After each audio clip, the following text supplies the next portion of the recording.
Hello friends, मैं रंजना और आज हम बात करने वाले हैं कि अगर किसी भी व्यक्ति को 2 या 4 दिन से अधिक समय से बुखार आ रहा है तो उस दौरान जब वो टाइफाइड टेस्ट करवाता है तो उसका जो रिजल्ट आता है वो पॉजिटिव होता है या फिर नेगेटिव होता है, या फिर यूं कहें कि व्यक्ति को टाइफाइड टेस्ट की जांच कब करवानी चाहिए, कितने दिन बाद करवानी चाहिए और किस तरह से उसको ये समझ जाना चाहिए कि उसको बुखार में टाइफाइड बुखार है या नहीं है। तो इन सब विषय के बारे में आज हम बात करेंगे। स्वागत है आपका आपके अपने YouTube channel Ranjana rock nursing में।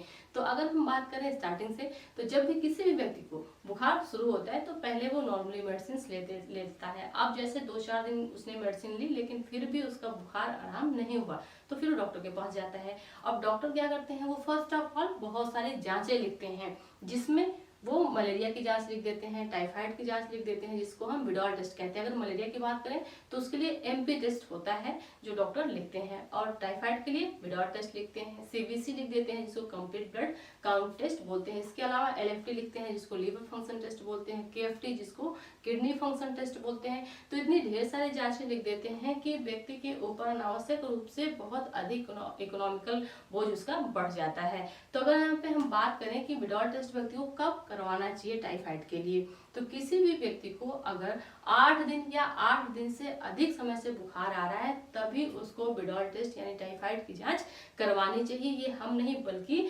मेडिकल साइंस ऐसा कहती है कि अगर आपको 2 या 4 दिन से बुखार आ रहा है तो उस दौरान जो टाइफाइड टेस्ट के बाद रिजल्ट आता है वो स्पष्ट रूप से सही नहीं माना जाता है। क्यों? क्योंकि जो टाइफाइड टेस्ट होता है उसको हम कैसे मानते हैं कि व्यक्ति को टाइफाइड है। अब जो विडॉल टेस्ट हम कर रहे हैं टाइफाइड के लिए उसको कैसे देखा जाता है, उसको देखा जाता है डाइल्यूशन टाइटर ग्राफ के द्वारा, इसको बोलते हैं डाइल्यूशन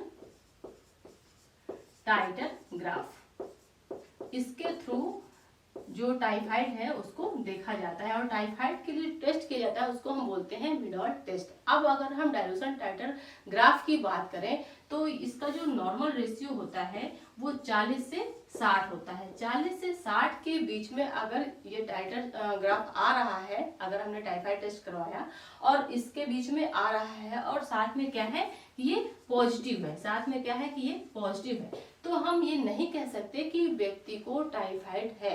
लेकिन डॉक्टर क्या करते हैं, या नॉर्मली क्या होता है कि जब व्यक्ति का जांच होती है, ब्लड टेस्ट होता है, विडॉल टेस्ट होता है, तो उसमें ग्राफ अगर इतना आ गया तो भी डॉक्टर बोलते हैं कि व्यक्ति को क्या है, टाइफाइड है, और फिर उसको टाइफाइड की मेडिसिन स्टार्ट हो जाती है। जबकि टाइफाइड जो बुखार होता है इसके जो लक्षण होते हैं, इसके जो संकेत होते हैं, सिम्टम होते हैं, ये सभी अलग हैं, ये एक अलग तरह का ही बुखार होता है। तो उस दौरान हमको सतर्क हो जाना चाहिए क्योंकि अब हमको टाइफाइड नहीं है लेकिन फिर भी व्यक्ति टाइफाइड की दवा खा रही है। अब जैसे मैंने अभी कहा कि व्यक्ति को टाइफाइड नहीं है, क्यों मैंने ऐसा कहा, क्योंकि ये जो 40 से 60 के बीच में हम टाइटर ग्राफ देख रहे हैं, डाइल्यूशन टाइटर ग्राफ देख रहे हैं, ये क्या है, ये एक नॉर्मल ग्राफ होता है। ये क्या है, ये एक नॉर्मल ग्राफ है। क्यों? क्योंकि अगर हम किसी ऐसे व्यक्ति को लें जिसको बिल्कुल भी बुखार नहीं है, उसको कोई दिक्कत नहीं है, और अगर हम उसका विडॉल टेस्ट करवाएं जो टाइफाइड के लिए किया जाता है, अगर हम उसका विडॉल टेस्ट करवाएं तो उसमें भी जो डाइल्यूशन टाइटर ग्राफ होगा वो 40 से 60 के बीच में ही आएगा, साथ में पॉजिटिव ही रहेगा। वहीं पे अगर हम किसी ऐसे व्यक्ति को लें जिसको 2 या 4 दिन से बुखार आ रहा है, अब अगर हम उसका ब्लड टेस्ट करवाएंगे तो उसमें भी जो टाइटर ग्राफ होगा वो कितना आएगा, 40 और 60 के बीच में ही आएगा। अब आप बताइए कि आप ये कैसे डिफाइन कर पाएंगे कि व्यक्ति को टाइफाइड है या नहीं है, क्योंकि हमने 2 व्यक्ति के लिए, एक व्यक्ति को बुखार है और एक व्यक्ति को नहीं, लेकिन टेस्ट के बाद रिजल्ट दोनों का क्या आया, सेम आया। तो हम कैसे डिफाइन करेंगे कि व्यक्ति को टाइफाइड है? इसको डिफाइन करने के लिए हमको इस ग्राफ को जानना जरूरी है। अब इसको हम कैसे जानेंगे, तो जो डाइल्यूशन टाइटर ग्राफ होता है विडॉल टेस्ट के बाद जो देखा जाता है, इसमें स्टार्टिंग होती है 40 से और ये जाता है 640 तक। मतलब किसका जो ग्राफ होता है ये डबल बढ़ता है। कैसे बढ़ता है, जैसे पहले 40 से स्टार्ट होता है, उसके बाद 40 से ये डबल से कितना होता है, 80। अब 80 के बाद ये हो जाता है 160, 160 के बाद होता है ये 320, और 320 के बाद फिर ये हो जाता है 640। तो अब देखिए यहाँ पे जस्ट डबल इसका काउंटिंग बढ़ रही है। अब अगर किसी व्यक्ति को 2 या 4 दिन से बुखार है और उस दौरान हम उसका विड्रॉल टेस्ट करवाते हैं और उसमें उसका जो ग्राफ आता है वो मान लीजिए कि 80 और 60 के बीच में आ रहा है, 80 और 60 के बीच में है, प्लस क्या है, पॉजिटिव है, तो क्या आप उसको टाइफाइड पॉजिटिव बोलेंगे? नहीं बोलेंगे। क्यों नहीं बोलेंगे? मेडिकल साइंस कहती है कि अगर किसी भी व्यक्ति को बुखार आ रहा है, बुखार आने के 8वें दिन बाद वो अपना ब्लड टेस्ट करवा रहा है, विड्रॉल टेस्ट करवा रहा है टाइफाइड के लिए, उस दौरान जो उसका रिजल्ट आ रहा है ब्लड टेस्ट करवाने के बाद, अगर वो 640 या 640 से अधिक आ रहा है, जो उसका डायल्यूशन टाइटर ग्राफ है, तब हम उसको मानेंगे कि व्यक्ति को टाइफाइड है। स्पष्ट रूप से तभी हम ये लिख सकते हैं कि व्यक्ति टाइफाइड पॉजिटिव है, अदरवाइज हम नहीं लिख सकते।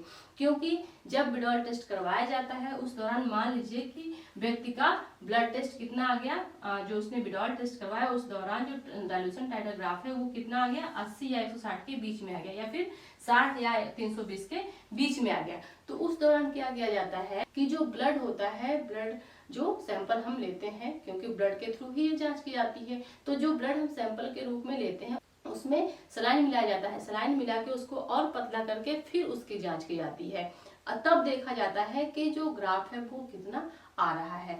अब अगर ग्राफ 640 से अधिक है तभी हम स्पष्ट रूप से कह पाएंगे कि व्यक्ति को टाइफाइड है। अगर 320 भी आ रहा है तो भी हम उसको टाइफाइड है ये बात नहीं कहेंगे। इसका मतलब कि व्यक्ति को टाइफाइड क्या है, नहीं है। 320 तक की भी अगर उसका ग्राफ आता है टेस्ट के बाद, ब्लड टेस्ट के बाद, तो भी हम उसको टाइफाइड पॉजिटिव नहीं बोलेंगे। हमेशा इस बात का ध्यान रखिए कि अगर आप अपना ब्लड टेस्ट करवा रहे हैं और ब्लड टेस्ट करवाने के बाद जो रिपोर्ट आपको मिल रही है उसमें आप इस बात का ध्यान रखिए कि जो डायल्यूशन टाइटर ग्राफ लिखा हुआ है उसमें कितने पॉइंट्स लिखे हुए हैं। जैसे नॉर्मल क्या होता है कि आपने ब्लड टेस्ट करवाया, हीमोग्लोबिन टेस्ट करवाया, अब हीमोग्लोबिन का एक रेशियो होता है। जैसे अगर हम देखें कि जो फीमेल्स होती हैं, महिलाएं होती हैं, महिलाओं में 12 से 14 के बीच में होते हैं। अब अगर मान लीजिए किसी महिला का जो हीमोग्लोबिन है, एचबी है, अगर वो 10 आ गया, महिला के शरीर में खून की कमी है, लेकिन हम ये नहीं कहेंगे कि वो क्या है, एनीमिक है, मतलब कि एक तरह से उसके अंदर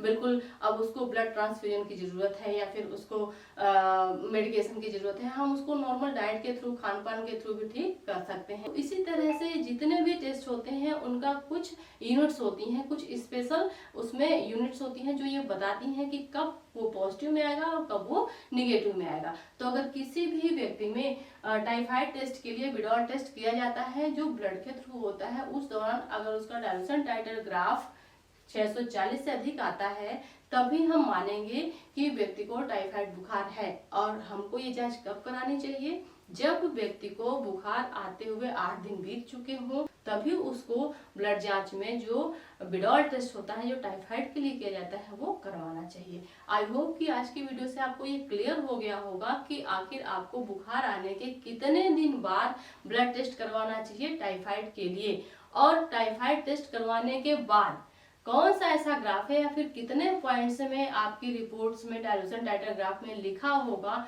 जब आप ये समझ पाएंगे कि आपको टाइफाइड हुआ है या नहीं हुआ है। अगर आप ये वीडियो देखेंगे तो आपको क्लियरली ये पता चल जाएगा और आप जो अननेसेसरी मेडिसिन ले रहे हैं उससे आप बच जाएंगे, क्योंकि आवश्यकता से अधिक हर चीज नुकसानदेह होती है और जो हमारे शरीर में है ही नहीं, अगर हम उसके लिए दवा खा रहे हैं तो फिर वो 100% नुकसानदायक ही होगी। तो आज के लिए बस इतना ही, मिलते हैं अगली वीडियो में, तब तक के लिए थैंक यू सो मच।